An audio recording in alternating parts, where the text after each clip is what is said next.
नमस्कार, मैं हूं पूजा सिंह और आप देख रहे हैं राजपथ भारत। दोस्तों, गृह मंत्री अमित शाह ने कल जिस तरीके से संसद में बाबा साहब अम्बेडकर के बारे में कहा, बयान दिया, उसके बाद से पूरा विपक्ष एकजुट हो गया। न सिर्फ विपक्ष बल्कि जो अम्बेडकर अनुयायी हैं उनके अंदर भी जबरदस्त आक्रोश है। वो सीधा सीधा इसको बाबा साहेब अम्बेडकर का अपमान बता रहे हैं। उनका कहना है कि भारत रत्न बाबा साहेब अम्बेडकर हमारे लिए किसी भगवान से कम नहीं। और जिस तरीके से गृह मंत्री अमित शाह ने उनके बारे में अपशब्द बोल करके उनका अपमान किया है, उनको माफी मांगनी चाहिए। उधर बसपा सुप्रीमो मायावती ने भी अपने सोशल मीडिया हैंडल एक्स पर पोस्ट लिख करके, ट्वीट करके और इसकी निंदा भी कर दी, साथ ही साथ सरकार को आईना भी दिखा दिया। बाबा साहब के बारे में उन्होंने जो कुछ लिखा है वो भी आपको बताएंगे। साथ ही साथ बसपा सुप्रीमो मायावती का बयान आया, उधर जब विपक्ष ने हंगामा किया, साथ ही साथ अंबेडकर अनुयायियों ने जिस तरीके से हंगामा किया, आक्रोश उनके अंदर, तो उससे कहीं ना कहीं घबरा करके और कहना चाहिए कि बेचैन होकर के, विचलित होकर के गृह मंत्री अमित शाह ने एक प्रेस कॉन्फ्रेंस बुलाई और सफाई दी। हालांकि माफी जैसी कोई चीज नजर नहीं आई, लेकिन सफाई दी है। साथ ही साथ पूरा इल्जाम कांग्रेस के मत्थे मढ़ दिया कि कांग्रेस ने पहले ही बाबा साहब का अपमान किया है। इतिहास गवाह है इस चीज का कि कांग्रेस जिस तरीके से बाबा साहब का अपमान करती आ रही है, संविधान का अपमान करती आ रही है, मतलब उल्टा चोर कोतवाल को डांटे, उस तरीके की स्थिति की, मतलब अपना कहा हुआ बस दूसरे के सिर पर टाल दो, ये हुआ है। सबसे पहले आपको बताते हैं कि पूरा मामला क्या है, उसके बाद फिर बसपा सुप्रीमो मायावती ने क्या कहा है वो भी आपको बताएंगे। कांग्रेस के सांसद अमित शाह के बयान को बाबा साहेब अम्बेडकर का अपमान बता रहे हैं। इस मुद्दे को लेकर आज सदन के दोनों सदनों में भारी हंगामा हुआ। हालांकि ये बयान जो अमित शाह ने दिया था वो कल दिया था। लोकसभा और राज्यसभा में आज विपक्षी सांसदों ने जमकर हंगामा मचाया। हंगामे के चलते दोनों सदनों की कार्यवाही बाधित हुई। इस हंगामे के कारण अमित शाह का वह बयान जो राज्यसभा में कल दिया था, संविधान पर चर्चा का जवाब देते हुए अमित शाह ने बाबा साहेब अम्बेडकर का जिक्र किया। मुख्य विपक्षी दल ने शाह के संबोधन का एक वीडियो अंश जारी किया, जिसमें गृह मंत्री विपक्ष पर कटाक्ष करते हुए कहते और सुने जा सकते हैं कि अभी एक फैशन हो गया है, अम्बेडकर अम्बेडकर, इतना नाम अगर भगवान का लेते तो 7 जन्मों का स्वर्ग मिल जाता। ये तो वो बयान है जो कल गृह मंत्री अमित शाह ने दिया था। इसके बाद अमित शाह ने आज क्या कहा है वो आपको बताएंगे। अमित शाह ने जो बयान दिया है उसके बाद प्रेस कॉन्फ्रेंस करके अपनी बात की सफाई दी है। भीमराव अंबेडकर को लेकर के राज्यसभा में अपने बयान को लेकर मचे विवाद पर सफाई पेश की है। उन्होंने प्रेस कॉन्फ्रेंस के दौरान कांग्रेस पर तथ्यों को तोड़ मरोड़ कर पेश करने का आरोप लगाया है। केंद्रीय गृह मंत्री अमित शाह ने बुधवार को यानी आज एक प्रेस कॉन्फ्रेंस में बाबा साहेब भीमराव अंबेडकर को लेकर के राज्यसभा में दिए अपने बयान को लेकर मचे विवाद पर सफाई पेश की है। इस प्रेस कॉन्फ्रेंस में अमित शाह ने कांग्रेस पर तीखा हमला बोला। उनका आरोप था कि कांग्रेस पार्टी ने संविधान निर्माता डॉक्टर भीमराव बाबा साहेब अम्बेडकर का अपमान किया है और आरक्षण का विरोध किया है। अमित शाह ने कहा कि कांग्रेस तथ्य तोड़ मरोड़ कर पेश कर रही है, न केवल डॉक्टर अम्बेडकर बल्कि संविधान के मूल्यों के भी खिलाफ है। अमित शाह ने आगे कहा कि कांग्रेस ने हमेशा बाबा साहेब अम्बेडकर का विरोध किया और उनके योगदान को कमतर दिखाने की कोशिश की। यही नहीं, कांग्रेस के आरक्षण के अधिकारों को कमजोर करने और संविधान के मूल्यों को ध्वस्त करने का काम किया कांग्रेस ने। उन्होंने इमरजेंसी का जिक्र करते हुए कहा कि आपातकाल लागू करके कांग्रेस ने संविधान के सभी मूल्य और लोकतांत्रिक अधिकार कुचल दिए थे। इससे पहले कांग्रेस अध्यक्ष मल्लिका अर्जुन खड़गे ने तीखे शब्दों में अमित शाह पर निशाना साधा। उन्होंने कहा कि अमित शाह को तुरंत माफी मांगनी चाहिए।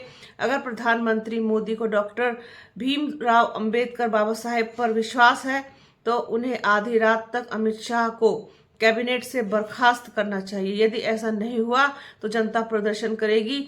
लोग डॉक्टर अंबेडकर के लिए अपने प्राणों की आहुति देने को भी तैयार है।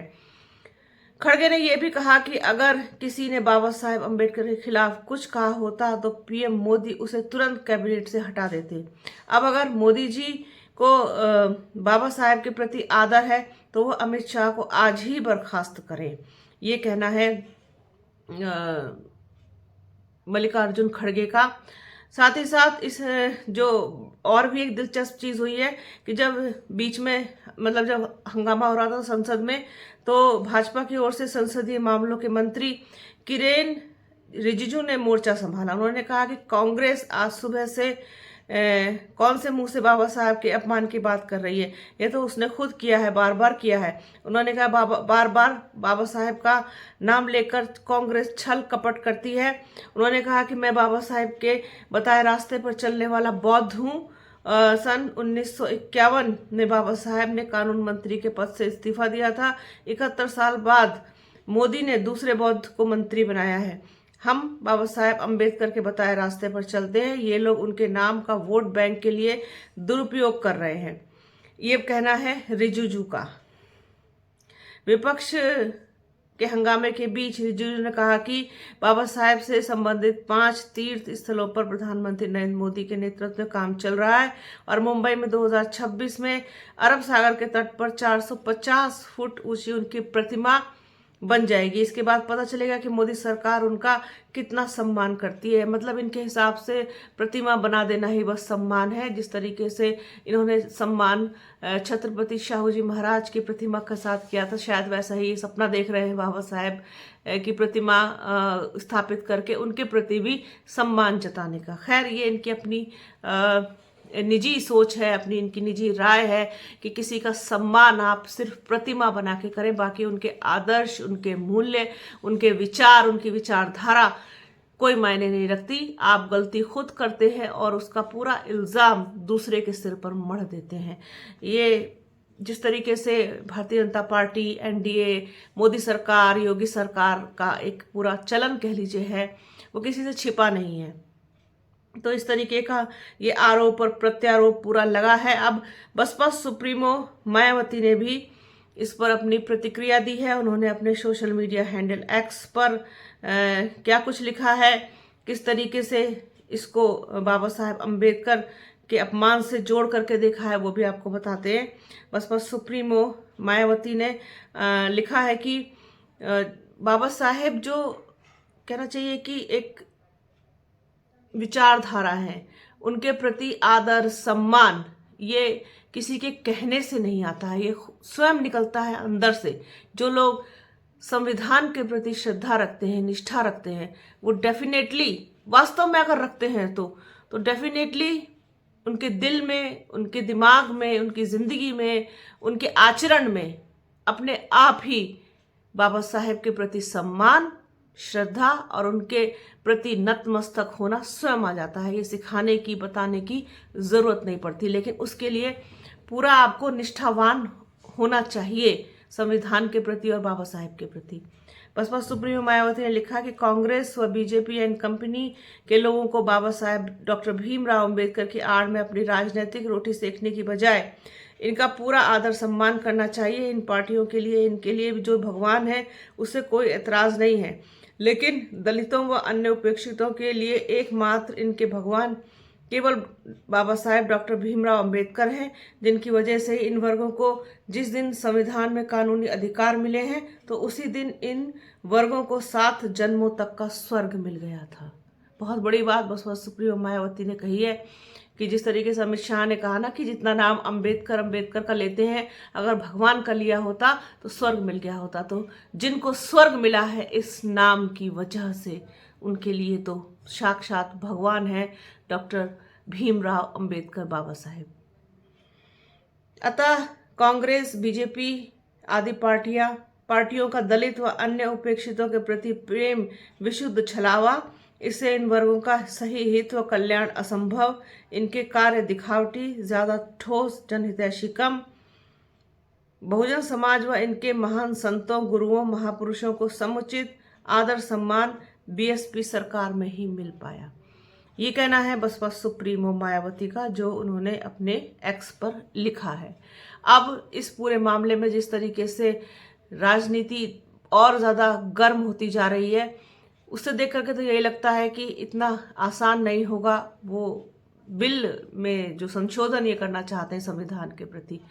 तो कुल मिलाकर के भारतीय जनता पार्टी और भारतीय जनता पार्टी के सांसद, विधायक पता नहीं तैश में आकर के शायद पता नहीं ऐसा बोल जाते हैं कि जिसके बाद उनको सफाई देनी पड़ती है, माफ़ी भी मांगनी पड़ती है। तो ये मामला पूरी तरीके से इस वक्त कहना चाहिए कि बहुत आक्रोशित है। उन लोगों की भावनाओं को बहुत ज़बरदस्त ठेस पहुंची है जो बाबा साहेब के अनुयायी हैं। तो ये थी पूरी बात, पूरा मामला जो आप लोगों के साथ शेयर करना था। तो बने रहिए हमारे चैनल के साथ। हमारे चैनल को लाइक कीजिए, शेयर कीजिए, सब्सक्राइब कीजिए, बेल आइकन घंटी जैसी आकृति ज़रूर दबाइएगा। आप वीडियो को प्लीज़ पूरा देखिएगा और ज़्यादा से ज़्यादा शेयर कीजिएगा। अपना और अपनों का बहुत ख्याल रखिए। जल्द मिलूंगी आपसे एक नए वीडियो में, एक नए मुद्दे के साथ, एक नई चर्चा में। तब तक के लिए जय हिंद।